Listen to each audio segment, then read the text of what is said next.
the other hand, tama din ang South Korean. Sinasabi niya, as far as our policy is concerned, as in my administration, yung kanilang president ngayon, hindi na namin itutuloy ang pagbibigay sa inyo ng loan kasi nakita namin na may problema kayo or may problema sa massive corruption na nangyari sa Pilipinas dahil nga naman nagiging international na ngayon at nagiging aware na ang international community about what is happening in the country na may issue ng massive corruption na isa dyan na pinaka-prominente is flood control. News na tayo internationally, hindi lang naman yan sa domestic. So nakikita yan ng ibang bansa. So sinabi niya, okay, hindi na tayo tutuloy dyan, hindi na tayo mag-extend ng loan kasi may nakikita kaming red flag. So, related to infrastructure. So, kung ikaw ang magpapautang, titignan mo, massive corruption. Bakit kita papautangin? Ang dami mong issue ng massive corruption. So, utang na sa akin, infrastructure pa, utangin mong pera. I don't think so. So, yun yung point. Tinigil ng South Korea ang pag-extend ng supposedly loan is precisely because of massive corruption. And this case is not only and will not only be the case on South Korea, darating ang pagkakataon na tatanggihan tayo pag nag-umutang tayo kasi nga, isa sa mga red flag when you talk about this thing, especially when you talk about attracting FDI, foreign direct investment, is kapag mataas ang corruption index ng isang bansa. Hindi magre-risk ang mga nagpapautang kasi baka ang inuutang ng Pilipinas hindi mapunta doon sa intended na proyekto at mapunta sa mga bulsa ng mga crocodiles. Dapat ang tignan ng gobyerno ni BBM na mabago niya yan kung kaya niyang baguhin given the magnitude of the massive corruption going on in government under his watch. Itong Scarborough Shoal or Huangyan Island sa China, ito ba yung Panatag Shoal, no? Panatag Shoal ba ito sa Pilipinas? Scarborough Shoal yan. Baho di Masinloc. Baho di Masinloc pala, okay. Ayan, Baho di Masinloc sa Pilipinas or mas kilala siya internationally yata na Scarborough Shoal.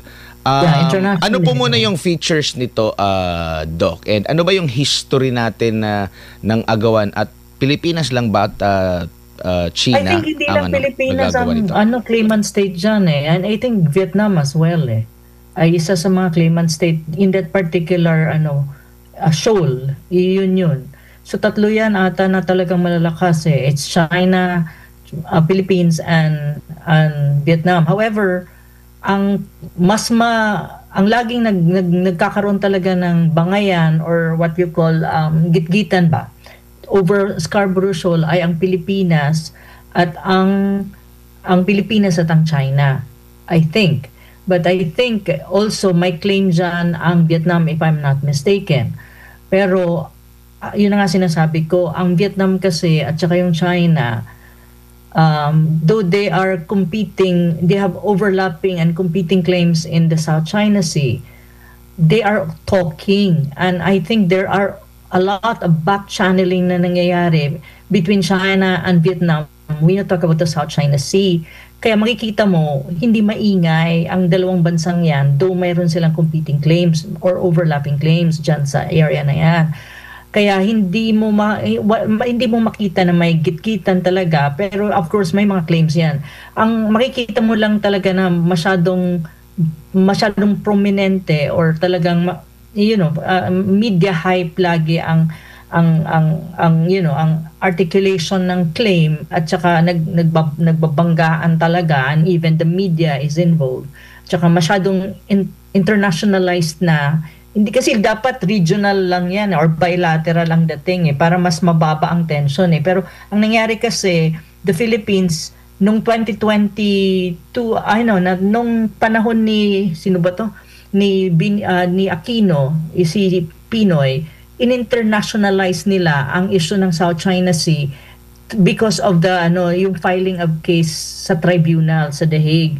So ang nangyari diyan naging internationalize when in fact actually ang pinakamagandang strategy kasi diyan is more on bilateral and regional kasi regional issue yan So at mas contain ng tension at mas madaling makipag-usap kung anong gusto mong mangyari dun sa dun sa kaharap mo na kung saan may claim din siya sa area na mas malaki sa iyo. So, ganun ang ganun ang problema ng Pilipinas diyan.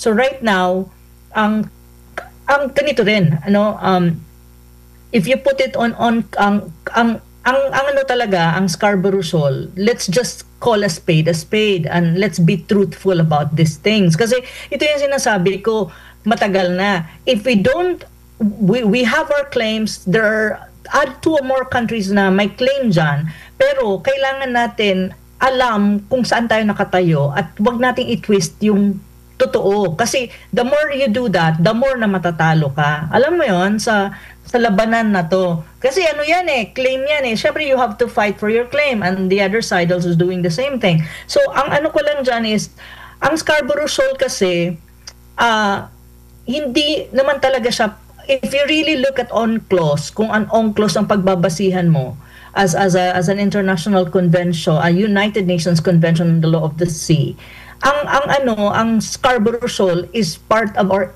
exclusive economic zone. But to be frank, it's not part of our sovereign territory.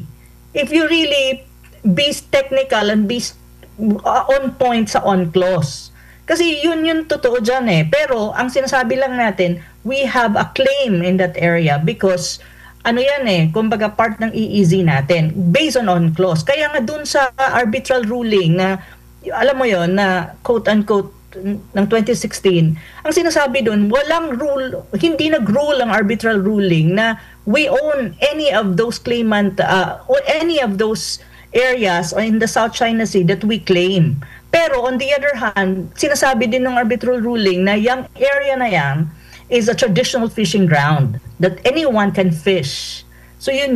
So mali, dapat tignan mo rin kung ano yung talaga ang sinasabi ng arbitral ruling na yan. Kasi that is the basis at yan ang ginagamit ng gobyerno, especially nitong ni BBM, government ni BBM, when it asserts its claim in the South China Sea. Especially that area in the Thomas Shoal at saka yan sa Scarborough. Kasi yan ang very sensitive area sa South China Sea. When you talk about conflict or dispute between China and the Philippines. Ngayon, ang katotohanan din kasi, talaga, mula nung nagkaroon ng standoff dyan sa Scarborough Shoal, the control of that area is already de facto in the hands of the Chinese. So if you really look at the situation, kahit i-base mo pa, kahit sa ang international ka pa magtanong dyan, yung totoo sasabihin sa'yo, de facto, they have sovereignty over the area because they had control over they are controlling the area until now, mula nang nagkaroon ng standoff. Kaya nga nagkaroon ng standoff, di ba? Kaya nga after the standoff, nag-file ng case ang Aquino Administrative III, si Pinoy, sa tribunal. Kasi yun talaga yung sitwasyon. Ngayon, ang tanong kasi dyan, ngayon, nag-decide na ang kanilang State Council, I think, kasi kahapon ko yan nakita in Chinese version So sabi ko, ano kaya ang nangyari? Ito, sinabi nila, Natural Nature Reserve. Parang gagawin nilang Natural Nature Reserve yung area. Because, of course, on the side of China, as far as China is concerned, it is part of their territory. Kasi nga, ang claim ng China is not EEZ. It's not exclusive economic zone. Ang claim nila is historic. Based on historical rights, ang claim nila is territorial sovereignty. And they said that they have sovereignty over that area. But of course, as far as Filipinos is concerned, and as far as other claimant countries are concerned, like for example, Vietnam, Malaysia, Philippines, and even Brunei, we see it as a claim.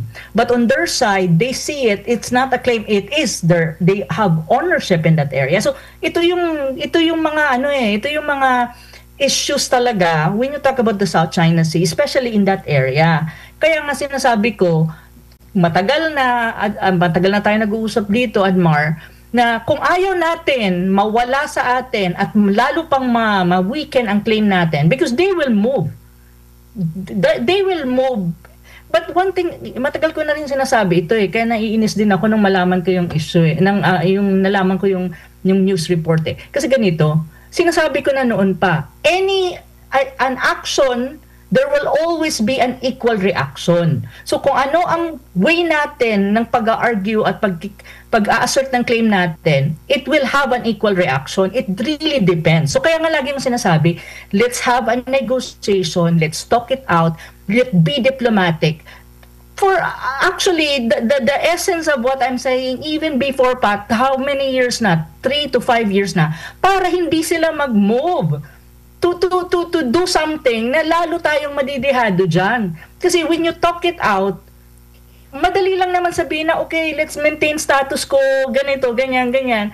Kasi kami naman okay sa inyo. Pero ngayon hindi eh. Kasi look, how the foreign policy and the approach really of the current administration dyan sa South China, lalo sa mga conflict of interest na may claim tayo, may claim sila, is belligerent and confrontational. You push them to do something na hindi natin ikatutuwa as a country na may claim. So kapag nag-move sila, wala naman tayong magagawa. To be very frank, even if you go to the United Nations Security Council, you go to the UN General Assembly, even if you in the region among ASEAN countries, you cannot do anything once they move because una, they have de facto control of the area. Pangalawa, ang claim nila is of sovereignty. Pangatlo, malaki silang bansa and they're the number one military. In terms of military capability, they're number one at the moment. It's not even the United States anymore. And second, they have also their allies. So, yun yung sinasabi ko noon. It's better to talk it out. Kasi the more you talk it out, the more you prevent something that they will do that you will not be happy as a country, as a claimant state too. So, you know, so kaya nga nung nalaman ko kagabi, parang sabi ko nga, oh my God, ito nga sinasabi ko. Every action, there's always an equal reaction. At darating tayo sa point na kapag they act on something, talagang hindi natin magugustuhan. Ito na nga yun. And another thing, ngayon pa lang, nabasa ko yung isang report na magpa-file ng protest. Well, that's automatic, I think, and that's also standard operating procedure. SOP naman talaga yan.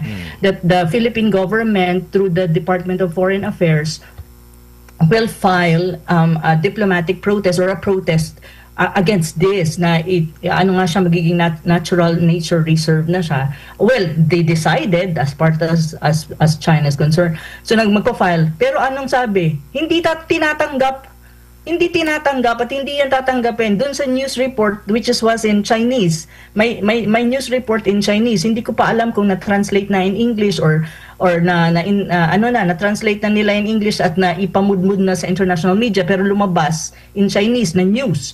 So ang nakalagay doon, the PRC will not accept the protest and also they will also protest. Parang poprotesta tayo, magpoprotesta din sila sa atin because they're saying na we are actually encroaching or parang violating their sovereignty by making a protest na hindi tayo nag-agree dun sa paggagawa nila ng natural nature reserve dyan sa Scarborough. So alam mo yon, yung protest natin will have a counter protest on their side and they will not accept it because they will never, kasi yun na nga yung sinasabi ko, matagal ko nang sinabi, don't make it a point na magkakaroon ng hardening of position sa kanila kasi at the end of the day kasi you have to be very pragmatic. How you gonna assert your claim na hindi ka madidihado in the long run? So at this time, under BBM, hindi lang yan ang mangyayari sa atin. Andyan pa yung isa, may isa pa na nandyan. Kapag hindi nag-rethink at hindi nagkaroon ng magandang strategy, diplomatically, peacefully, hindi lang yan ang mangyayari. May mawawala pa sa atin na area that we're claiming as well in the South China Sea. So ang sinasabi ko nga, we need to be wiser, we need to be pragmatic, and we need to think in a broader sense, you know. Alam mo, dapat wise ka when you talk about negotiation eh. At kasi negosasyon yan eh. Look at Vietnam, napaka-wise ng Vietnam. Ang wise sila, you know. Marami silang nakukuha actually at maraming, di ba, nagtatayo ang Vietnam na yun, nagpapa-improve sa yung mga occupied islands nila or mga features dyan sa South China Sea. Marami silang improvement na ginagawa. Narinig mo ba ang China nag-ingay? No. They issue one statement, that's it. Walang movement, wala silang ginagawa. Anything na stop yan or what, wala. They issued. It's precisely because the two countries, Vietnam and China, are doing back channeling, they're negotiating, and at the end of the day, they're friends. So yun yun. Prof, naalala ko tuloy yung kwento or naikwento ito ni former President Rodrigo Duterte nung minsang sila ay magkita doon mismo sa China. Yung hiling niya, 'di ba, na kaugnay dyan hanggang sa sabi ni President Xi Jinping ayon kay PRRD na parang wala tayong magagawa as of now siguro sa mga future generation, baka mas matalino sila na makakagawa sila na mareresolba ito, pero sa ngayon kaya nga nagkaroon ng status quo muna. So mas naging mainam 'yon kasi halimbawa during sa kanilang term hindi naman agad-agad na mareresolba po yan. Kaya nga sabi nila baka sa next generation na may mas mga matatalino pa sa atin makabuo. So at least wala ka ng ibang iisipin ngayon, mas lubos siya, mas mabilis yung pag-usad nung mga nagiging hakbang nitong China, which is kagaya nito na sinasabing ipipreserve nila. And di ba under pag nasa EEZ meron tayong karapatan na i-exploit ito. Pero dahil nalagay na rin nila sa pag-preserve, so magkakaroon na talaga ng conflict dito, Prof.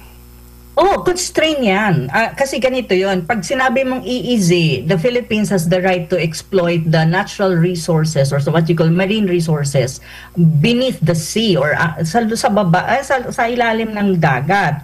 Ay mga isda or whatever man marine resources mayroon ka, may exclusive rights ang Pilipinas as far as EEZ is exclusive economic zone is concerned because we have sovereign rights. So hindi sovereignty sovereign rights na i-exploit mo yung mga resources dyan.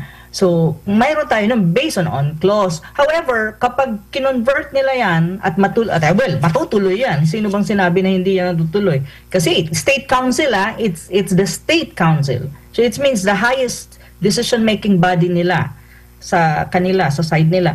Natural Nature Reserve. Pag ginawa nila yan, of course, magkakaroon ng restrictions na yan. And you cannot just go in and do whatever you want there or mag-fish ka. No, that would be a different dynamics because the control of the area would be on China's side. Pag sinabi mong Natural Nature Reserve, yung sabihin, may control niyan, may boundaries yan. At before yung boundary, hindi siya evident. Ano pala kasi minsan di ba pumupunta pa yung iba natin mangingisda dyan, nakakapangisda everything.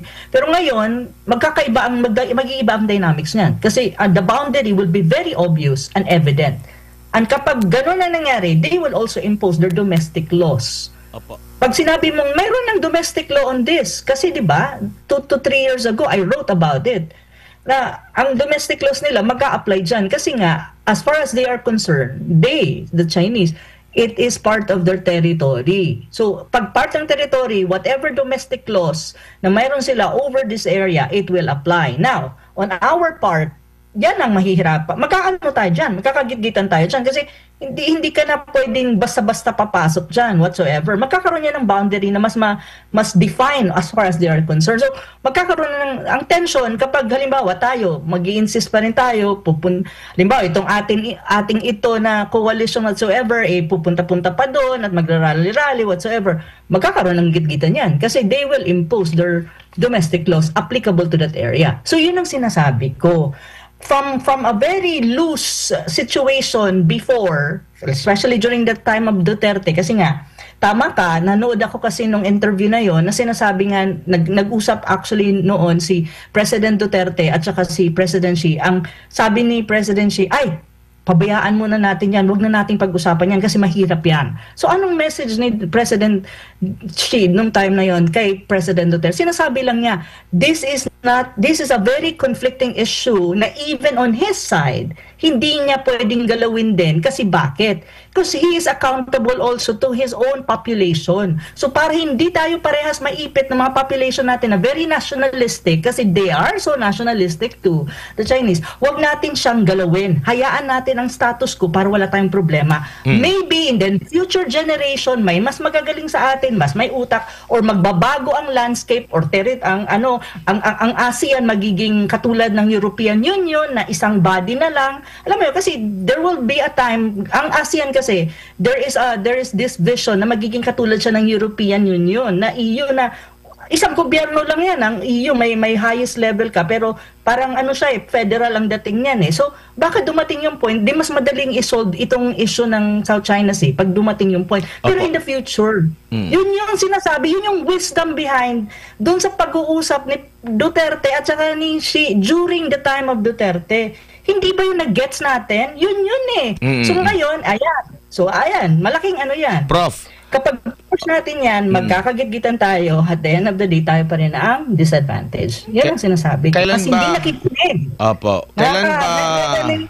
hindi nakinig. Opo. Kailan ba nawala sa atin yung control? Kasi kung maalala natin, kung matatandaan ng ating mga kababayan, di ba, nagkaroon ito ng debate din dyan sa Senado na ibulgar way back panahon ng Aquino administration. Tayo yung nagko-control dito sa Scarborough. Nandun pa nga tayo sa pinakabunganga nito. Tapos may isang tawag lang ang mga nangyayari na pwede na nung pag-alis ng ating mga assets daw doon, tsaka na pumasok yung sa Chinese authorities doon sa lugar. Legit ba yun na kwento sa pagkakaalam niyo po? No, it's not really necessarily like that. I think during that time, wala naman talagang de facto na may control as in 100% sa area. Kasi may understanding nga, di ba? Yung area na yan, during that time, parang may mga Vietnamese na nandyan, may mga Pilipino, may mga China na nangingisda. Kasi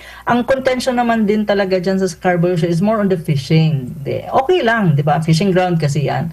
Tsaka dun sa lagoon, maganda, marami, sa loob kasi may lagoon, maraming isda talaga dyan. Kasi parang breeding area ng mga isda. So parang at that time, wala naman talaga na totally may control or nagko-control sa area. So, pero ano siya, parang may dispute pero existing lang. Ang problema, may nangyari, hindi ko maalala pero may nangyari kasi dyan na dumating tayo dun sa point ng standoff. I think, I don't know if correct yung ang nare-recall ko, pero kasi I'm working on that right now. I'm reviewing, at the moment kasi nire-review ko yung history ng mga nangyari dyan sa South China Sea kasi I'm writing a paper on it.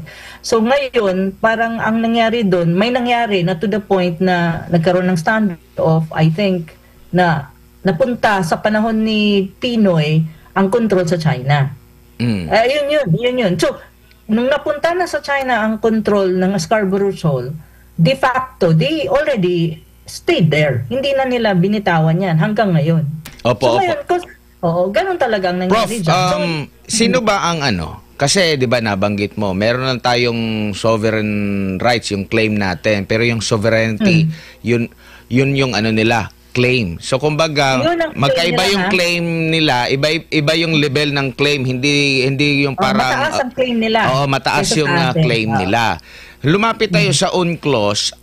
Ano lang yung desisyon doon sa UNCLOS na yon at sino naman ang magsasabi na legit yung claim nitong China? Saan tayo lalapit? Kung meron maganda yung tanong na yan, Admar. Very good question. Una, we need to remember, ayun nga sinasabi ko, basahin yung UNCLOS at tignan talaga kung anong decision yan. Kasi iyan ang ginagamit ng current administration or even ng Pilipinas when it asserts its claim. Una, ang sinabi doon is, first and foremost, may part doon sa UNCLOS na provision na hindi nila parang ninannullify ang claim ng China. That's one. Parang China has a right to its claim. Nandun yon, hindi lang exact word. Pangalawa, ninullify naman ng tribe yung ruling nung arbitral ruling, ang tinatawag na 9-dash line. 9-dash line ng China. Yung 9-dash line nila kasi nga ang basis ng tribunal ruling is actually based on UNCLOS. So dalawa. Pangatlo, walang sinabi ang UNCLOS kung sino ang may-ari dun sa mga areas na kiniklaim ng Pilipinas na kasama dun sa case na yon. Wala siyang ruling on that. So ibig sabihin, hindi siya nag-rule on what you call ownership or sovereignty o pagdating dyan sa pinag-aagawang areas sa South China Sea. Ang pang-apat is parang sinasabi nga niya, ito yung ito yung importante ha. Maraming provisions yung ruling, pero ito yung pinaka-importante na kailangan malaman at maintindihan. So pang-apat is sinasabi niya na ang Scarborough Shoal is actually a traditional fishing ground na everyone can fish. Like for example, Pilipinas, ang Vietnam, at saka ang Pilipinas. So yun yung apat. At saka may isa pa na dahil daw sa reclamation ng China, when you talk about occupation dun sa ibang area na occupied nila, yung mga ibang feature, nagkaroon ng tinatawag mong environmental damage. Isa yun sa nandun sa ruling ng arbitral ruling. So yun. So in this regard, two things that we have to remember. UNCLOS is not a competent international convention or United Nations convention or international instrument that actually has competence when you talk about issues of sovereignty or territorial sovereignty when you talk about dispute. Hindi niya area yan, ang UNCLOS. Wala siyang, hindi siya yung applicable international instrument para isettle mo ang issue ng territorial sovereignty when you talk about dispute on this matter. And one thing that we have to remember, I'm telling you the facts, no? Hindi ko to ini-interpret. Ito basahin ng mga tao kung gusto nila. Tapos ang second one is and one thing that we have to remember, sabi ko nga, nag-iiba-iba ang claims sa South China Sea ng mga claimant states. Ang China at Vietnam, historical ang claims nila at territorial. At ibig sabihin, sovereign territory ang claim nila. They are, which is higher than dun sa claim ng Malaysia at ang Philippines, na ang claim natin is actually based on UNCLOS na exclusive economic zone.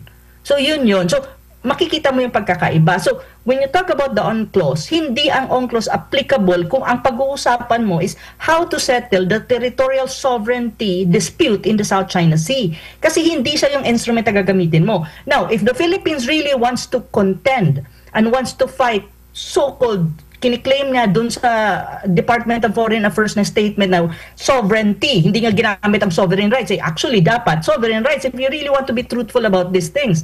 So, kung gusto nila, mag-file sila ng kaso sa ICJ, sa International Court of Justice, which is part of the UN system. Kasi ang International Court of Justice would have a jurisdiction when you talk about settlement of sovereign territorial dispute. However, kapag nag-file ka doon, hindi pwede na hindi kailangan may kasabihan, it takes two to tango. So ibig sabihin, mag-a-agree din ng China, mag-a-agree ang Pilipinas that you will go to the ICJ to settle this territorial dispute. Kapag hindi nag-agree yung isa, hindi yan matutuloy. Okay? It has to have agreement of both because that's how international instruments, especially when you talk about adjudication of cases, works in the international system and even in the UN system. It has to be agreed by both parties. Ang nangyari sa itong sa 2016 arbitral ruling, China did not participate. One country show. Tayo lang, hindi sila nag-participate from the very onset. And they also made manifestation na from the very onset, hindi daw, unlawful daw yung process. That's their part. That's their claim. And that's their justification. On our side, nag-proceed tayo. Pero, walang settlement of who owns the area based on the arbitral ruling. So ngayon, kung gusto natin sa Pilipinas talagang ma-determine kung sino nga ba ang mamayari ng mga areas and feature dyan, kung kakayanin or kung gusto, kung may capacity ang then you go to the ICJ.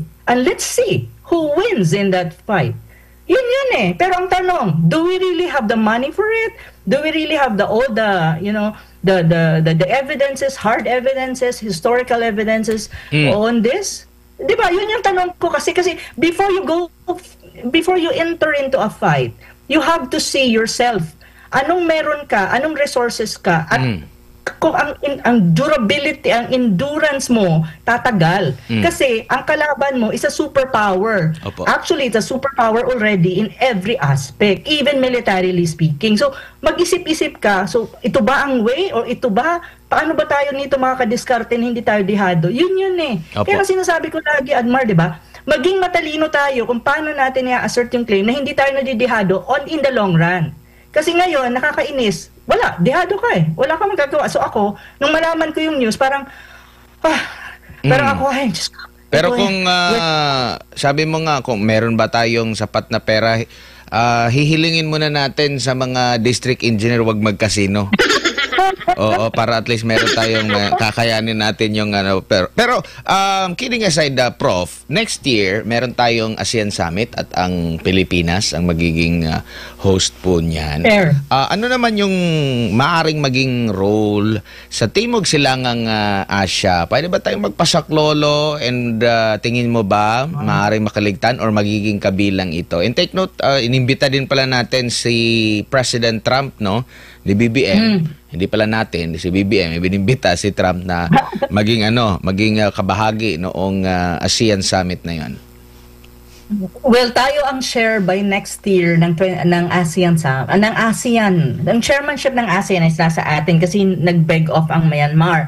So ibig sabihin tayo yung host ng karamihan ng mangyayaring mga ASEAN gatherings, especially yung ASEAN Summit sa 2016. So of course, pabongga-bongga tayo dapat dyan, diba? Pero when you talk about the South China Sea issue, I think the only way, I don't know, it's up to the BBM administration at saka sa wisdom nila na hopefully mahawakan nila ng mabuti, is, ang tingin ko kasi dyan is, the only way talaga na mas safeguard yung, kumbaga, we can have our claim intact at saka makuha din natin yung tinatawag mong cooperation or sympathy or yung cooperation mismo ng ating mga counterparts sa ASEAN kasi we're part of ASEAN. Syempre ang ASEAN, there's such a thing as an ASEAN family. So ang tingin ko dyan is, since tayo ang magiging chair, ang Pilipinas, I think one thing is to push for the code of conduct in the South China Sea. Second is actually to really ensure na nai-implement at mai-implement i-continue ang implementation na true to its spirit and true to its words. Yung tinatawag mong 2002 parang 2002 na DOC, Declaration of Conduct in the South China Sea, na may mga nakalagay na provisions doon, like for example, maintaining status quo. So ibig sabihin, walang gagalaw dito, tapos kapag mayroon kang status quo lang tayo. Kung halimbawa, 8 yung occupied na features ng China, tayo is, let us say, 9 or I'm just giving an example, not the exact number. The numbers are not correct really. But what I'm saying, this is just an example na, okay, status quo, walang nang gagalaw dyan. Ganyan na. Kasi yan ang essence ng DOC ng 2002 DOC. Tapos ang Code of Conduct naman, ito yung magkakaroon ka ng behavior na ma-maintain mo yung status quo at may iwasan mo ang tension lalo dyan sa South China Sea. May iwasan mo din yung skirmishes, yung banggaan ng mga ships dyan. So, yun yung purpose ng Code of Conduct. Tapos magkakaroon ka ng normalcy dyan sa South China Sea.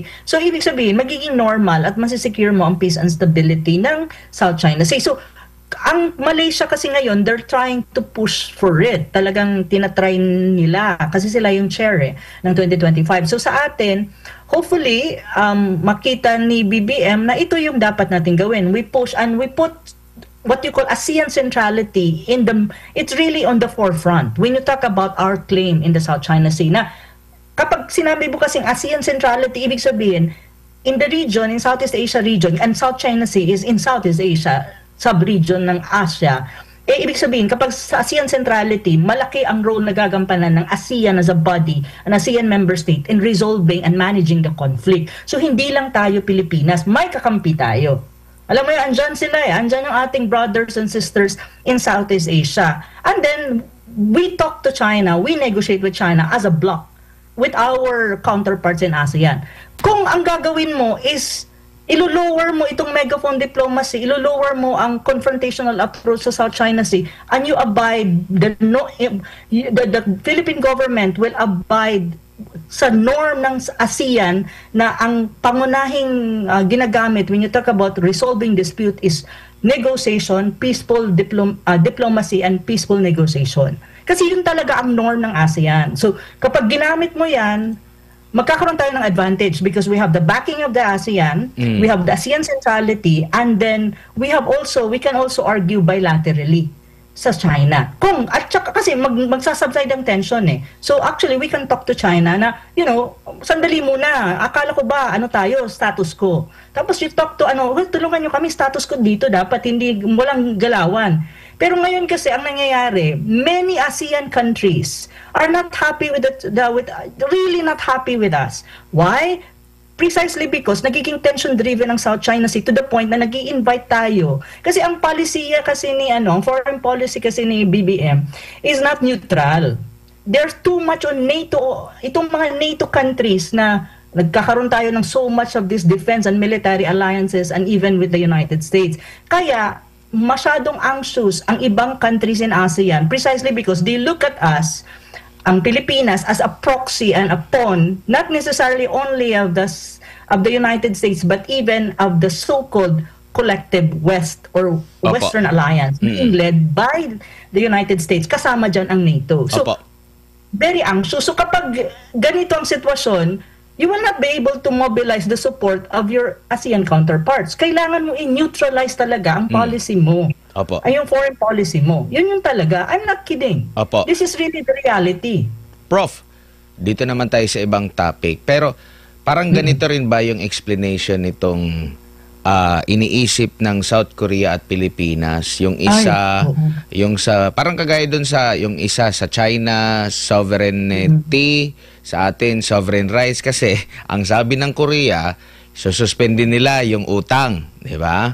Tapos sabi naman ni DFA, wala namang ganun talagang proyekto. Well, nakausap ko si Doc Michael Bato, maaring tama yung both sides. Yun nga, magkaiba yung nila na ititigil na ng South Korea, tapos sabi ng DFA, wala namang loan. Kasi nga, wala naman talagang, parang hindi gumalaw ang Pilipinas naman para ma-initiate yung loan. Ano nakikita nyo po dito? Kasi yung pagdating sa diplomasya natin, parang sinasabi natin doon sa presidente ng South Korea, sinungaling ka, walang ganyan. Parang ganun yung indirectly na pagsasabi natin doon. Sabi niya, hindi, ititigil ko yung pinaloan ng pinalitan ko na presidente dahil nga dito sa issue ng corruption. Tapos may isa pa, para hindi daw yung corruption sa Pilipinas, may lumalabas na balita na hindi daw yung corruption sa Pilipinas, corruption daw sa yung pinalitan ang issue doon. Anong take mo dito, Prof? Walay talaga yung nagsabi nun na dahil sa corruption ng South Korea, kaya in-stop ng South Korea ang supposedly extension ng loan nila sa Pilipinas. Diyos ko po, ano ba? Ito yung sinasabi ko. At saka gusto ko lang mag-comment. Ayun nga sinasabi ko.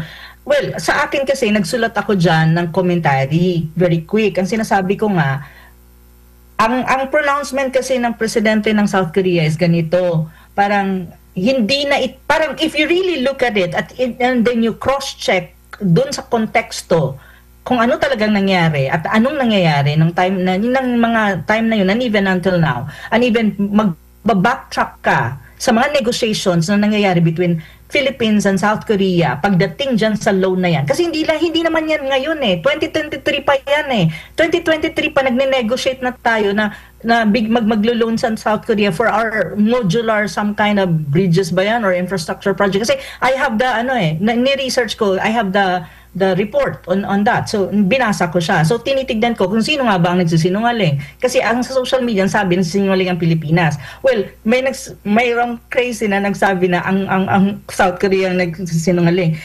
Actually, technically, just to explain this, technically ang Department of Finance or ngayon ang nagsasabi is ang DFA. Bakit sumali ang DFA here on this matter when in fact DOF yan? So DOF dapat ang magdepensa ng sarili nila. Pero technically kasi walang loan. Like existing loan na natanggap ang Pilipinas as far as money or as far as funds is concerned. Hindi natuloy ang loan. Okay? So, ibig sabihin, wala kang technically speaking or what you call legally speaking. So, in a way, kung babasahin mo ang statement ng DOF, very measured ang statement nila and very precise. Precisely because they bank on technicalities. So sinasabi nila, wala naman kasi wala naman kami na-receive.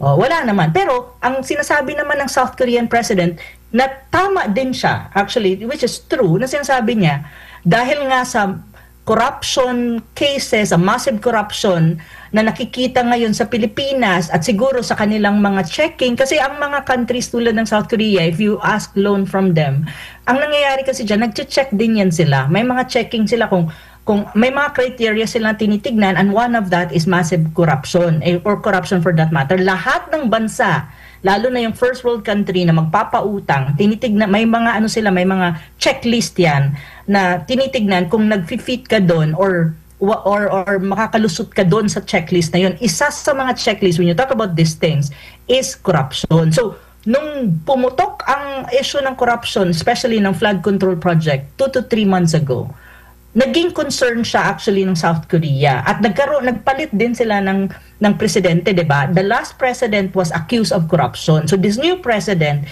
is actually very cautious dahil nga pinalitan niya accused of corruption. So ito, cautious siya na walang makikitang butas sa kanya, even when you talk about loans outside of, kumbaga, external loans para sa ibang bansa tulad ng Pilipinas. So by policy, ang nila is on his part as the president ngayon ng South Korea, ang palisiya is to make it sure na walang corruption. So that's a policy. Sa ating kasi legal term ang ginagamit ng DOF na walang loan kasi wala namang funds, which is true. Wala naman talagang na-release. On the other hand, tama din ng South Korean, sinasabi niya, as far as our policy is concerned, as in my administration, yung kanilang president ngayon, hindi na namin itutuloy yung pagbibigay sa inyo ng loan kasi nakita namin na may problema kayo or may problema sa massive corruption na nangyari sa Pilipinas dahil nga naman nagiging international na ngayon at nagiging aware na ang international community about what is happening in the country na may issue ng massive corruption na isa dyan na pinaka-prominente is flood control. News na tayo internationally, hindi lang naman yan sa domestic. So nakikita yan ng ibang bansa. So sinabi niya, okay, hindi na tayo tutuloy dyan, hindi na tayo mag-extend ng loan kasi may nakikita kaming red flag. So yun yung nangyari. So if you look at the both sides, technically kasi wala naman talagang nagsisinungaling. However, one thing that we have to remember, ang ginawa ng DOF, they bank on technicality na wala namang na-release na loan or wala namang loan. However, ang reason kasi kung bakit ang South Korea hindi tinuloy ang pag-extend ng loan sa atin is precisely because of massive corruption. Yun yung point doon Hindi naman yung point na kung may loan o hindi. Ang point is, nasisira ang imahen at nasisira ang credibility, especially when you talk about credit rating ng Pilipinas, precisely because it's very evident, even internationally speaking, that there's such a thing as massive corruption. At ang issue ng South Korea on us, when you talk about massive corruption, ay hindi lang yan magiging issue ng South Korea. Magiging issue yan lahat ng ating mga multilateral institution like for example World Bank, ADB, IMF, or even other countries na gusto nating umutang para sa ating mga quote-unquote proyekto na maaaring may kinalaman din sa infrastructure. Kasi ang massive corruption na lumulutang ngayon na very prominent is actually on infrastructure kasi flood control is infrastructure.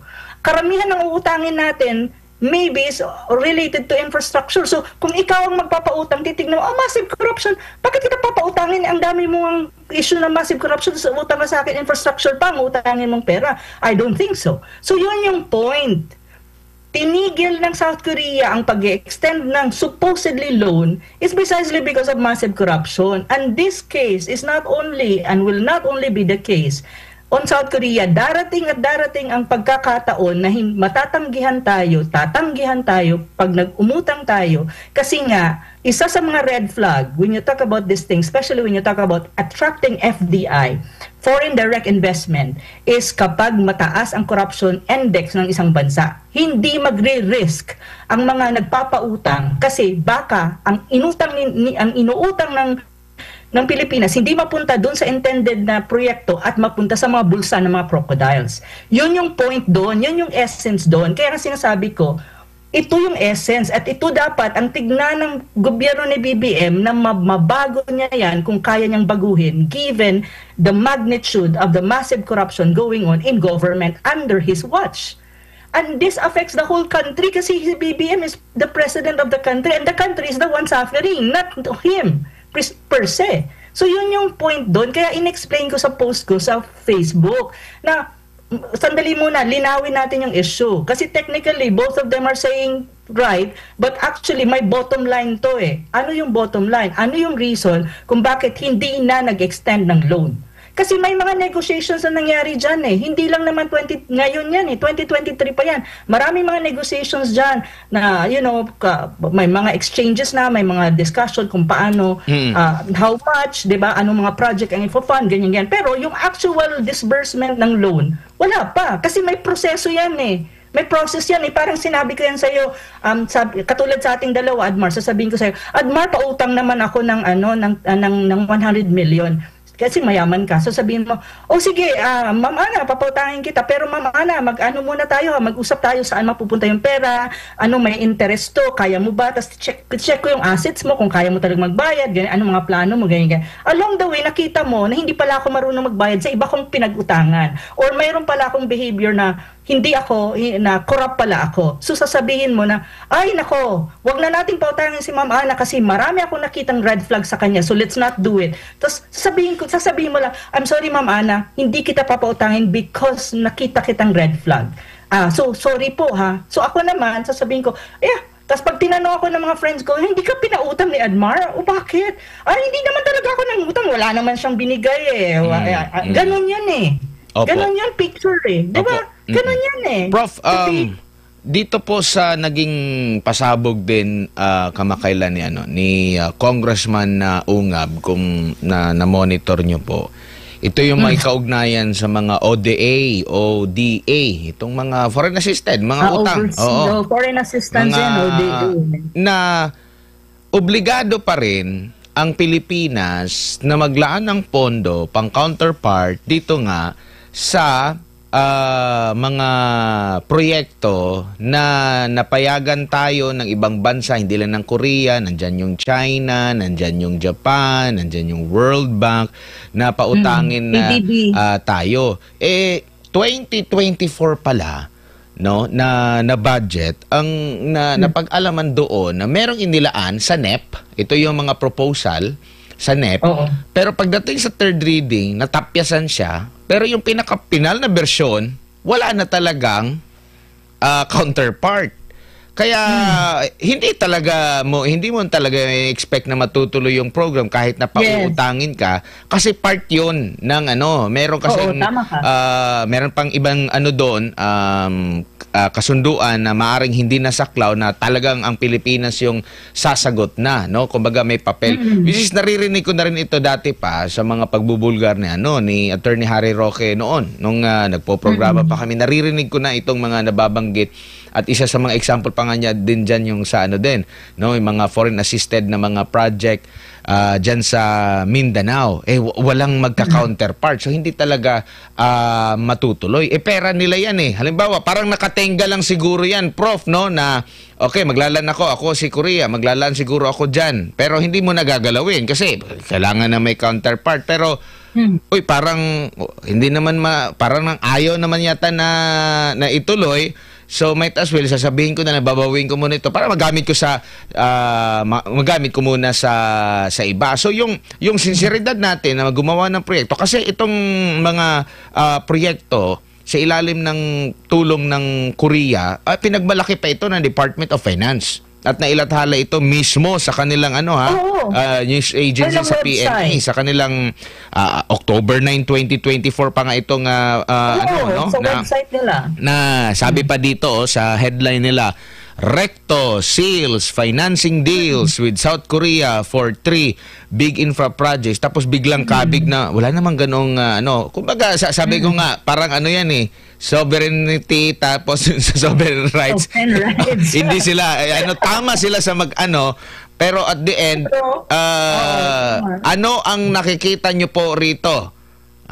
Bakit kaya hindi natin kinagat totally bakit hindi naman ibinigyang diin ng Pilipinas or ng gobyerno or ng BBM administration na nandun yung pagnanais nila, pero hindi lang talaga pinaglaanan ng pondo? Kasi kung i-trace mo, meron naman sa NEP pati rin sa 2025. Pero pagdating dun sa final, ay wala na, nadidelete, nabubura.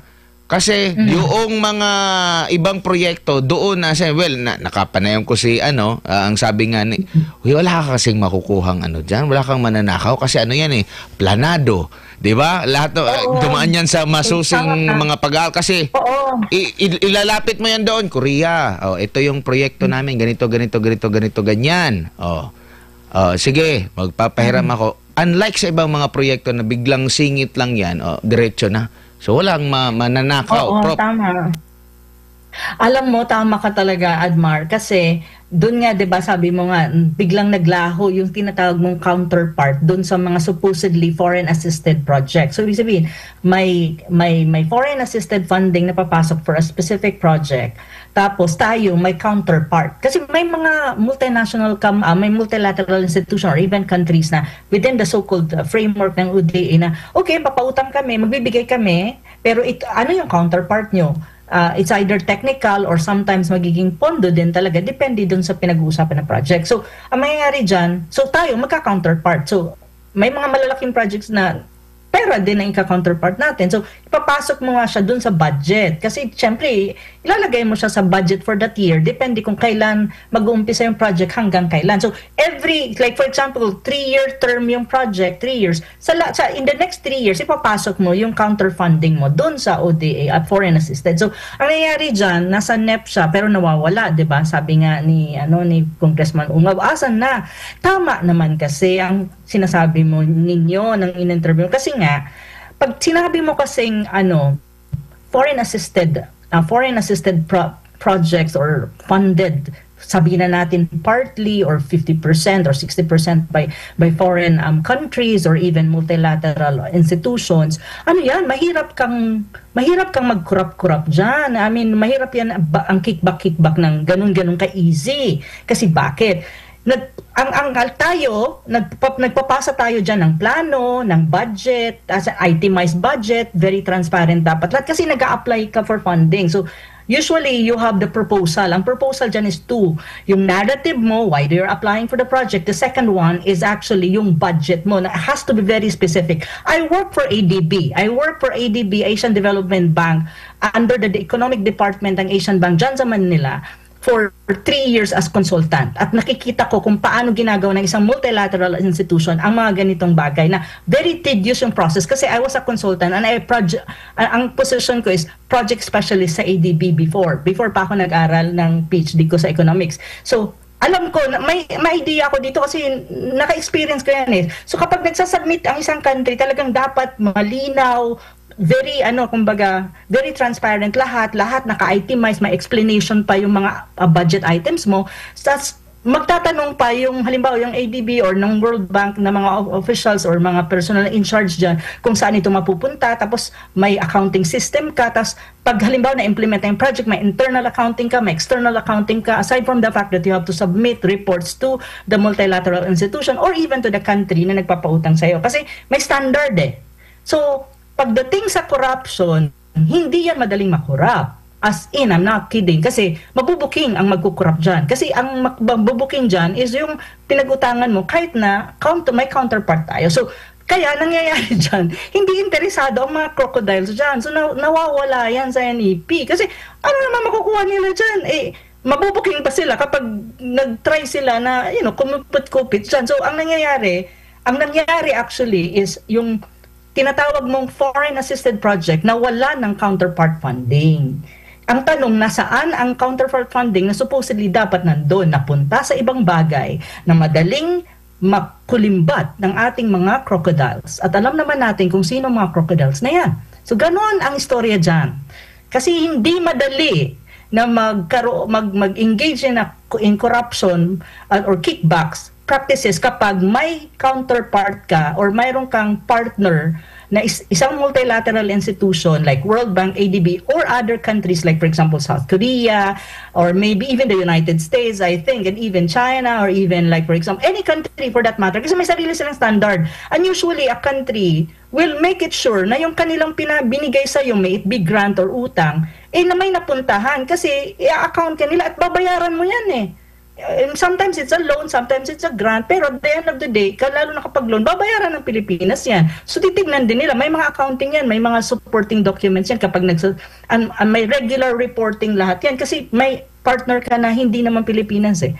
So kung corruption ang pag-uusapan, medyo mahirapan ka dyan, challenging yan kung paano ka mag-engage in corruption. Pero kapag Pilipinas lang pinag-usapan natin, look at what is happening right now. Ghost project everywhere, substandard project everywhere, you see? And massive corruption everywhere. See? So, yun. Kaya nawawala sa NEP ang mga ganitong bagay. Kaya malaking issue yan. Actually, dapat tinatanong din yan, anong nangyari doon sa mga counterfunding dapat ng foreign assisted projects? Bakit karamihan wala? Or na zero na? Nasaan napunta yon? So ang nangyayari, hindi natutuloy yung project na supposedly gagawin kasi wala kang counterfunding. Hindi naman magtutuloy siya kung hindi ka magbibigay ng counterfunding kasi yun ang agreement natin with them So yun, nakatuwa nga lang siya doon or nandun lang siya. Ang ano pa doon kapag medyo hindi na okay yung magbibigay ng yung country na yon or multilateral agency, pwede niyang sabihin na wag na lang natin ituloy ito kasi wala naman nangyayari. Wala naman kayong counterpart so wag na lang. Kasi lipat na lang namin sa iba. Sa ibang country na may gustong kailangan nila yung pondo namin para sa kanilang proyekto. Pwede ring mangyari yon. Or minsan talaga nangyayari yon. So ganun siya.